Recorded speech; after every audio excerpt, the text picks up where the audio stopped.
Gym জিহাদ শুনেছেন, লাভ জিহাদ শুনেছেন, এমনকি চাকরি ব্যবসার বাজারে কর্পোরেট জিহাদের তত্ত্বও বাজারে ঘুরে বেরিয়েছে। এবার যেটা ভারতে ঢুকে পড়েছে তার নাম ড্রাগ জিহাদ। হ্যাঁ, ঠিকই শুনছেন, তরুণ প্রজন্মকে ভেতর থেকে ফাঁপা করে দেওয়ার এক মারাত্মক আন্তর্জাতিক চক্রান্তের গন্ধ পাওয়া যাচ্ছে। আর এই তত্ত্বের কেন্দ্রে যে ড্রাগটি রয়েছে তার নাম শুনলে আন্তর্জাতিক বিশেষজ্ঞদেরও কপালে ঘাম জমে যায়। তার নাম ক্যাপটাগন। এই ক্যাপটাগন ড্রাগ এবার ধরা পড়েছে ভারতের মাটিতে, আর তারপরেই চারিদিকে শোরগোল। এবার কি তাহলে ড্রাগের মাধ্যমে এক নতুন ধরনের যুদ্ধ শুরু হলো এদেশকে ধ্বংস করতে? আজকের এপিসোডে এই ড্রাগ জিহাদের ভেতরের খতিয়ান নিয়ে এসেছি আমি। পুরো সত্যিটা জানতে শেষ পর্যন্ত ভিডিওটি দেখুন। নমস্কার, আমি স্বাতী, মাধ্যম ইউটিউব চ্যানেলের আরো একটি ভিডিওতে আপনাদের স্বাগত জানাই। এই যে নতুন যে মাদকটা পাওয়া গেছে, এটা নিয়ে কেন এত হইচই হচ্ছে, কেন লোকজন ভয় পাচ্ছে, আমি সেটাই বলবো। তার আগে বলি ঠিক কি ঘটনা ঘটেছে এই ড্রাগ নিয়ে। এই যে ক্যাপটাগন ট্যাবলেট যেটা বাজেয়াপ্ত করেছে, এটা জিহাদি ড্রাগ নামে পরিচিত। এই ড্রাগটি বাজেয়াপ্ত করেছে বিপুল পরিমাণে নার্কোটিক্স কন্ট্রোল ব্যুরো বা এনসিবি। কেন্দ্রীয় স্বরাষ্ট্রমন্ত্রী অমিত শাহ জানিয়েছেন, অপারেশন রেগেপিলের আওতায় প্রায় 182 কোটি টাকার এই মাদক উদ্ধার করা হয়েছে। এই প্রথম এই ধরনের ড্রাগ ভারতে বাজেয়াপ্ত হলো। স্বরাষ্ট্রমন্ত্রী জানিয়েছেন, এই অভিযানে এক বিদেশি নাগরিককে গ্রেফতার করা হয়েছে। পশ্চিম এশিয়ার একটি দেশে এই ড্রাগ পাঠানো হচ্ছিল বলে খবর। এক্স হ্যান্ডেলে পোস্ট করে তিনি বলেন, মাদক মুক্ত ভারত গড়তে মোদী সরকার প্রতিশ্রুতিবদ্ধ। অপারেশন রেজিপিলের মাধ্যমে প্রথমবার ক্যাপটাগন বাজেয়াপ্ত করা হয়েছে, যা তথাকথিত জিহাদি ড্রাগ নামে পরিচিত। তিনি জানিয়েছেন, মাদকের বিরুদ্ধে সরকারের জিরো টলারেন্স নীতি জারি থাকবে। কিন্তু কি এই ক্যাপটাগন বা জিহাদি ড্রাগ, সেটা একটু বলি আপনাদের, মাথা খারাপ হয়ে যাবে। ক্যাপটাগন মূলত এক ধরনের উত্তেজক মাদক। এটি মূলত দীর্ঘ সময় জেগে থাকা এবং শারীরিক ক্লান্তি কমানোর জন্য ব্যবহার করা হয়। একটি সর্বভারতীয় সংবাদ মাধ্যমের খবর অনুযায়ী বহুকাল আগে এটি ওষুধ হিসেবে ব্যবহার হতো। ওষুধটি মূলত 1960-এর দশকে এডিএইচডি এবং নার্কোলেপসির মতন মনোযোগ সংক্রান্ত ব্যাধির চিকিৎসার জন্য করা হয়েছিল।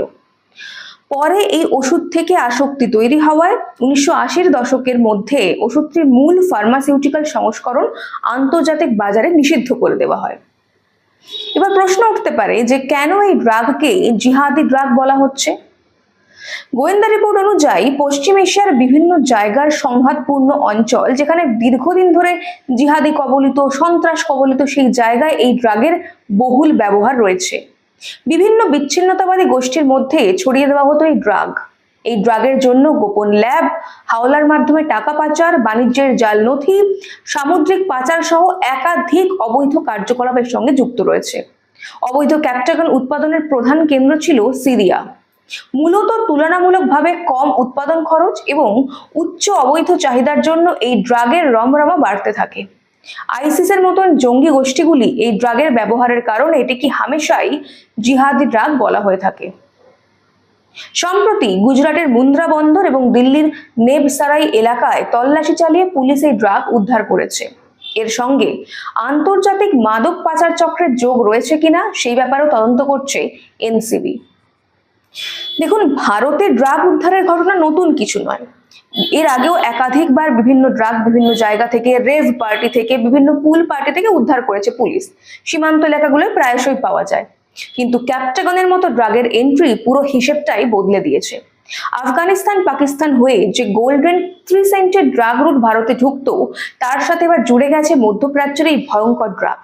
ভারতের মেট্রো সিটিগুলো, কলেজ ক্যাম্পাসগুলো এবং যুব সমাজকে টার্গেট করা হচ্ছে। গোয়েন্দা রিপোর্ট বলছে, এই ব্যবসার লভ্যাংশের টাকা নাকি আবার ঘুরপথে ভারতে নাশকতা ছড়ানোর কাজেই ব্যবহার করার ব্লুপ্রিন্ট তৈরি হয়ে গিয়েছিল। অর্থাৎ একদিকে ভারতের টাকাতেই ভারতের যুব সমাজকে ধ্বংস করা, আর সেই উপার্জিত টাকা দিয়ে দেশের নিরাপত্তা বিঘ্নিত করা। একে জিহাদ ছাড়া আর কি বা বলা যেতে পারে বলুন তো? তখন আমি বলছিলাম যে কেন এটাকে জিহাদি ড্রাগ বলা হচ্ছে। এবার এর বিষয়ে আরো কয়েকটা তথ্য দিই আপনাদের, চমকে যাবেন শুনলে। এই মাদক সেবনের ফলে বিচার বুদ্ধি লোপ পায়। যন্ত্রের মতো আচরণ করতে শুরু করে মানুষ। তাই নেশাগ্রস্ত অবস্থায় যে কোনো ভয়ঙ্কর কাজ করতে বিন্দু মাত্র দ্বিধাবোধ করে না মাদকাসক্ত ব্যক্তি। এই কারণেই সন্ত্রাসী সংগঠনগুলির মধ্যে এই মাদক বিপুল জনপ্রিয়তা লাভ করেছে। এই মাদক সেবন করে হাতে মাথা কাটতেও হাত কাঁপে না জঙ্গি সংগঠনের সদস্যদের। ক্যাপটাগন সেবনের পর তীব্র উত্তেজনা এবং শক্তির অনুভূতি তৈরি হয়। ভয়, ক্লান্তি, ঘুম, ক্ষুধা, তৃষ্ণা সবকিছু ভুলিয়ে দেয় এই ড্রাগ। ফলে যুদ্ধক্ষেত্রে যোদ্ধারা দীর্ঘ সময় কোনো রকম মানসিক বা শারীরিক ক্লান্তি ছাড়াই লড়াই করতে পারে। আমি যোদ্ধা বলবো না, আমি জেহাদিই বলবো। এটি মস্তিষ্কের ডোপামিনের মাত্রা অতিরিক্ত বাড়িয়ে দেয়, যা থেকে পরবর্তীকালে তীব্র আসক্তি তৈরি হয়। দীর্ঘদিন ব্যবহার করলে এর ফলে হার্টের রোগ, তীব্র মানসিক বিভ্রান্তি এবং আচরণগত নানা সমস্যা দেখা দেয়। বছরের পর বছর পশ্চিম এশিয়ায়, বিশেষ করে সিরিয়ার গৃহযুদ্ধের সময় ক্যাপটাগনের বাড়বাড়ন্ত শুরু হয়। সেখানে জঙ্গি গোষ্ঠীগুলি তাদের যে জেহাদিরা রয়েছে তাদের শক্তি, সহনশীলতা বাড়াতে এবং ভয় কমাতে এই উত্তেজকটি যথেচ্ছ ব্যবহার করেছে বলে অভিযোগ উঠেছে। আইনিভাবে নিষিদ্ধ হওয়ার পর এটি পরবর্তী দশকে পশ্চিম এশিয়ার অবৈধ গবেষণাগারগুলিতে কৃত্রিমভাবে উৎপাদিত হতে শুরু করে। যুদ্ধবিধ্বস্ত অঞ্চলের অপব্যবহারের ফলে বিপদ বাড়ছে, বই কমছে না, বরং দিন দিন আরো আগ্রাসী হয়ে উঠছে এই সংগঠনের সদস্যরা। একসময় উত্তর ভারতে, বিশেষ করে পাঞ্জাব, কাশ্মীর, রাজস্থান, গুজরাট, মহারাষ্ট্রে মাদক সন্ত্রাসবাদ শুরু করে পাক গুপ্তচর সংস্থা ISI নানা কাজ ঘটিয়েছে। কিন্তু প্রশাসন শক্ত হাতে ব্যবস্থা নেওয়ায় বর্তমানে সেখানে মাদক পাচারের সূচক অনেকটাই নিম্নগামী। বিশেষজ্ঞদের অনুমান, এই পরিস্থিতিতে ভারতের রাজধানী এবং গুজরাট উপকূল দিয়ে ছুঁচ হয়ে ঢুকে ফাল হয়ে বেরোতে চাইছে মাদক পাচারকারী সংগঠনগুলো। আর আমাদের মনে রাখতে হবে যে এই সমস্ত জিহাদিরা কোনো ধর্মের বন্ধু নয়, এরা আসলে মানবতার সবচেয়ে বড় শত্রু। ক্ষমতা আর নাশকতা ছড়ানোর জন্য এরা যে কোনো স্তরে নামতে পারে। আন্তর্জাতিক মহলে তো এমনও গুঞ্জন ছড়িয়েছে যে বাংলাদেশে বিগত বছর যে জুলাই আন্দোলন হয়েছিল, সেখানেও নাকি আন্দোলনকারীদের একাংশের মগজ ধোলাই করতে এবং হিংসা ছড়াতে এই ক্যাপটাগন ড্রাগের দেদার ব্যবহার হয়েছিল। ভাবুন একবার কতটা বিপজ্জনক এই সিন্ডিকেট। তাই আজ সময় এসেছে ভারতের সাধারণ শান্তিপ্রিয় মুসলিম সমাজ যেন তাদের আসল রূপটা চিনে নেয়। এই ড্রাগ মাফিয়া আর মানবতা বিরোধী জিহাদিদের থেকে সাধারণ মুসলিমদের সম্পূর্ণ দূরত্ব বজায় রাখা উচিত, কারণ এরা ধর্মের নামে আদতে দেশের যুব সমাজকে ধ্বংসের মুখে ঠেলে দিচ্ছে। এদেরকে সামাজিকভাবে বয়কট না করলে এই বিষাক্ত ছোবল থেকে কিন্তু কারো ঘরের সন্তানই রেহাই পাবে না। কাজে বুঝতে পারছেন পুরো ব্যাপারটা বলার পর ঠিক কোন ভয়ঙ্কর বিপদের মধ্যে দাঁড়িয়ে রয়েছি আমরা বা আমাদের পরবর্তী প্রজন্ম। দেখুন, এই কাজ রুখতে সরকারের যেটা করা সেটা তারা করবে, তেমনি আমাদেরও একটা সামাজিক দায়িত্ব রয়েছে। নিজের বাড়ির সন্তানের দিকে খেয়াল রাখুন, বিশেষ করে যারা সদ্য স্কুল পেরিয়ে কলেজের আঙিনায় পা দিয়েছে।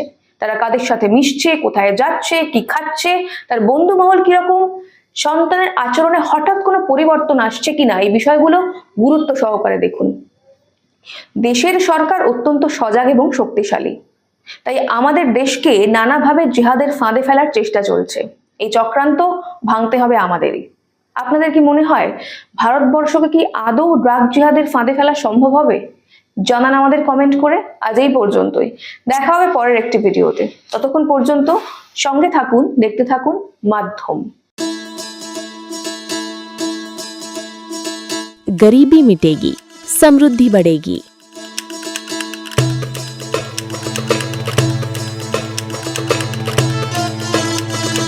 यही संकल्प है प्रधानमंत्री नरेंद्र मोदी जी और मुख्यमंत्री मोहन यादव का। गरीब कल्याण मिशन से मध्य प्रदेश ने उठाया है ऐतिहासिक कदम।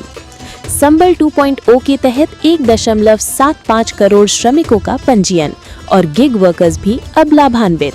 हजारों श्रमिक परिवारों को 224 करोड़ का भुगतान। 39 लाख लोगों को मिला भू अधिकार पत्र, देश में प्रथम स्थान। 8 लाख छोटे व्यापारियों को मिला ऋण सहयोग। 56 लाख पेंशनधारियों को हर माह 4000 करोड़ से अधिक राशि और 45 लाख परिवारों को मिला पक्का घर। अब हर नागरिक की सुविधा के लिए शुरू होगी मुख्यमंत्री सुगम परिवहन सेवा। प्रधानमंत्री मोदी जी और मुख्यमंत्री मोहन यादव के नेतृत्व में मध्य प्रदेश तेजी से बढ़ रहा है गरीबी मुक्त और आत्मनिर्भर भविष्य की ओर।